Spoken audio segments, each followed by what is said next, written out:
దేవభాషను అతి సులభంగా విలీనం చేసుకోగలిగిన సామర్థ్యం ఉన్న ఏకైక భారతీయ భాష అని అందరూ అంగీకరించిన సత్యం. అలాంటి తెలుగు భాషా సౌరభాన్ని పంచేదే ఈ తెలుగు సౌరభం కార్యక్రమం.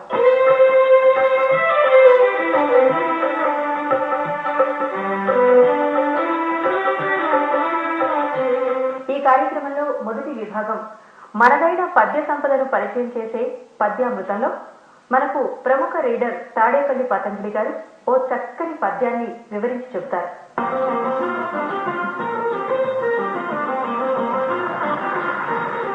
నమస్కారం. పద్యామృతం విభాగానికి స్వాగతం. తెలుగు పద్యం జీవనది లాంటిది. బాగా దాహంతో ఉన్నప్పుడు చక్కగా ప్రవహించేటువంటి నీటిలో దాహం తీర్చుకుంటే ఎంతో సంతృప్తి కలుగుతుంది. తెలుగు పద్యం కూడా అటువంటి జీవనది. లౌకిక జీవితంలో మనం రకరకాల సమస్యల దాహంతో ఉంటాం. ఆ దాహాన్ని తీర్చుకోవటానికి తెలుగు పద్యం అనేటువంటి జీవనదిని మనం ఆశ్రయిస్తాం. ఇటువంటి చక్కటి తెలుగు పద్యాల్లో ఈరోజు దుర్జటి రచించినటువంటి కాళహస్తీశ్వర మహత్యంలో నుంచి ఒక పద్యం. శివలింగాన్ని ఏనుగు, పాము, సాలెపురుగు ఇవన్నీ వరుసగా పూజ చేస్తుంటాయి. ఒకసారి ఏనుగు పెట్టినటువంటివన్నీ కూడా పాము తీసివేస్తే అప్పుడు ఆ ఏనుగు శివుణ్ణి నిందిస్తుంది. దీన్నే నిందాస్తుతి అంటారు. అంటే పైకి నింద, లోపల ప్రశంస. ఏనుగు శివుణ్ణి ఇలా నిందిస్తోంది. ఏమని నిందిస్తోందంటే, ఉనికి శిలోచ్చయంబు నిజయోష శిలోచ్చయ రాజపుత్రి నీ ధనువు శిలోచ్చయంబు పురదాహ రథీకృత రత్న గర్భ నీకి శిలామండన మెట్లు.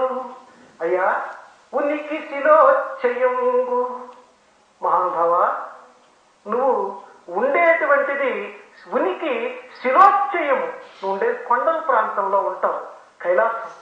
కైలాసంలో నువ్వు ఉంటావు. ఉనికి శిలోచ్చయము అంటే బండల్లో మధ్య ఉండేటువంటివి కాడివా, కాబట్టి నీ హృదయం కూడా బండబారిపోయిందయ్యా. చూడండి ఎంత చమత్కరిస్తున్నాడు. నువ్వు ఉండేది బండ కాబట్టి, అయ్యో ఏనుగు నాకింత చక్కగా సేవ చేసిందే అని చెప్పి నేను పెట్టినటువంటి వట్టే పెట్టుకోకుండా పక్కకు తీసేసావు. ఎందుకంటే నువ్వు బండోడి అని మన తెలుగులో ఏ రకంగా అనుకుంటామో దాన్ని ఇక్కడ కవి చాలా చక్కగా తీసుకొస్తున్నాడు. ఉనికి శిలోచ్చయంబు. ఇక నువ్వు ఉండేది బండ ప్రదేశం. ఇక నీ భార్య మత్తుడు నిజ యోష, నువ్వు కట్టుకున్నటువంటి నీ భార్యే శిలోచ్చయ రాజపుత్రి, కొండల రాజుకు పుట్టినటువంటి కూతురు, హిమవంతుడి యొక్క కూతురు. హిమవంతుడు అంటే బండలే కదండి. కాబట్టి ఆ మంచు పర్వతం యొక్క కూతురు అంటే బండల రాజు కూతుర్ని నువ్వు పెళ్లి చేసుకున్నావు. భార్యను కూడా బండల రాజు కూతురు అంటే భార్య నీకు బండ, నువ్వు ఉండేటువంటి ప్రదేశం బండ. అందుకే నువ్వు కదలనటువంటి బండ లాంటి వాడివి. నీ హృదయం కూడా బండ అయిపోయిందయా. అందుకే సుకుమారమైనటువంటి నా పూజను నువ్వు తిరస్కరించావు. ఉనికి శిలోచ్చయంబు నిజజోష శిలోచ్చయ రాజపుత్రి. ఇక నీ ధనువు శిలోచ్చయంబు. అప్పుడెప్పుడు త్రిపురాసురుణ్ణి ఎదిరించేటప్పుడు కొండని ధనువుగా చేసుకున్నాడు శివుడు. దాన్ని ఇక్కడ దుర్జటి చమత్కారంగా చెప్తున్నాడు. నీ ధనువు శిలోచ్చయంబు పురదాహ, ఓ పురాల్ని దహించినటువంటి వాడా, రథీకృత రత్న గర్భ, ఈ భూమినే రథంగా చేసుకున్నావు. కొండలుండేటువంటి బండలుండేటువంటి ఈ భూమినే నువ్వు రథంగా చేసుకున్నావు. అంటే అంతటా శిలాస్వరూపం. అంటే ఉండే చోటు, కట్టుకున్న భార్య మొత్తం ఈ రకంగా నీ ఉనికి మొత్తం శిలలతో కూడుకొని ఉన్నది. కాబట్టి నీకు నేను చేసేటువంటి పూజలు ఎలా నచ్చుతాయా? నీకు అసలు ఎలా నచ్చిందయ్యా? వాడితే ఇప్పుడు ఎవరో చేసి పెట్టారు. ఈ శిలాశకల మండనము ఎట్లు ప్రియంబు చేసే. నీకు ఎలాగా మండనం అంటే అలంకారం అండి.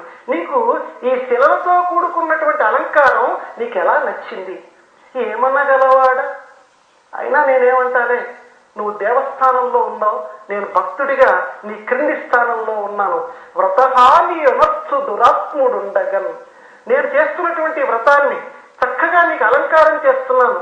ఆ అలంకారాన్ని పక్కన పెట్టేసి నిన్ను ప్రత్యేకంగా అతను పూజ చేస్తున్నాడు. వాడుండగా నేనేం చేస్తానులే. చూడండి, మన తెలుగులో మనం సంభాషించుకునేటప్పుడు ఎవరైనా ఆత్మీయులు మన మాట వినలేదనుకోండి, అవునులేరా నేను చెప్తే నీకేం ఎక్కుతుందిలే, చూడండి నేను చెప్తే నీకేం ఎక్కుతుందిలే, వాడు చెప్తే నీకు బాగా ఆనుతుందిలే అని అంటుంటారు. చూడండి, అంటే తెలుగు పద్యం ఎందుకు శాశ్వతం అని నేను చెప్తున్నానంటే, మన నిత్య వ్యవహారంలో ఏ సంభాషణ అయితే చేస్తున్నామో అదే సంభాషణని, అదే వాంగ్మైపుణ్ణి తన చక్కటి కవితా కళ ద్వారా పద్యంలోకి కవులు తీసుకొచ్చారు. దురదృష్టవశాత్తు ఏంటంటే ఆ పద్యం మనది కాదు అని అనుకొని ఆ పద్యాన్ని పక్కకు పెట్టేసి వేరే వాటిల్లో కృత్రిమమైనటువంటి ఆనందాన్ని మనం పొందుతున్నాం. మనది అనేటువంటిది పక్కనుంటే, మన వాళ్ళు పక్కనుంటే మనం ఎటువంటి ఆనందం పొందుతామో మన పద్యం కూడా ఆ రకంగా ఉంది. మన సంభాషణలే, మనం రోజు మాట్లాడుకునే మాటలే ఆ పద్యంలో చక్కటి తొడుక్కొని ఉన్నాయి. అందుకే అటువంటి పద్యంలో, అందులో మహాకవులు దుర్జటి లాంటి వాళ్ళు రాసిన పద్యంలో ఆ ఆనందాన్ని మనం అనుభవించాలి. నేనేం చేస్తారేవయ్యా, వ్రతహాని అనొచ్చు దురాత్ముడు ఉండగన్. ఎదుటివాడిని తిట్టేటప్పుడు కూడా ఎంత నాజుగ్గా ఇక్కడ దుర్జటి ఏనుగు చేత అనిపిస్తున్నాడంటే, వాడొట్టి చండాలపు వాడని చెప్పి నానా రకాల కునింద ఇక్కడ చేయటంలా. అయినా వాడు దుష్టుడు లేవయ్యా, ఆయన దుష్టుడికి దూరంగా ఉండమని పెద్దలు చెప్పారు కదా. దుష్టుడు చేస్తూ ఉంటే నేనేం చేస్తాలే అంటే, ఇక్కడ కవి చెప్పదలుచుకుంది ఏంటంటే ఏనుగు ద్వారా, నిజమైన భక్తుణ్ణి నేను, నా పూజనే నువ్వు అందుకోవాలి కానీ వాడు చేసేటువంటి ఆ పాము ఇలాంటి వాడు చేసేటువంటి ఆ పూజలు నువ్వు అందుకోకూడదు. నిజమైన భక్తుణ్ణి కాపాడటం భక్తుడి యొక్క, భగవంతుడి యొక్క విధి. కాబట్టి నువ్వు భగవంతుడా తప్పనిసరిగా నేను చేసేటువంటి పూజలే నువ్వు ఆమోదించు అని ఇక్కడ పైకి నింద, లోపల స్వామివారిని పొగుడుతున్నాడు. ఆయన ఉండేది కైలాసము అనంటే ఆయన స్థానం ఎప్పుడు స్థిరంగా ఉంటాడు. ఎందుకు కైలాసంలో ఉంటున్నాడంటే, తట్టుకోలేని విషయాలు ఏదైనా వచ్చినప్పుడు ధైర్యంగా ఉండండి అని ప్రబోధించటానికి ఆ మహానుభావుడు శిలలతో కూడుకున్నటువంటి కైలాసంలో ఉంటున్నాడు. ఈ తెలియదా దుర్జటికి, తెలిసి ఇలా చమత్కారంగా ఈ పద్యంలో రాశాడు.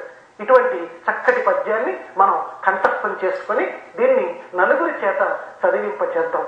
స్వస్తి, నమస్కారం. తెలుగు సౌరభం కార్యక్రమంలో ఇప్పుడు చిన్న విరామం తీసుకుందాం.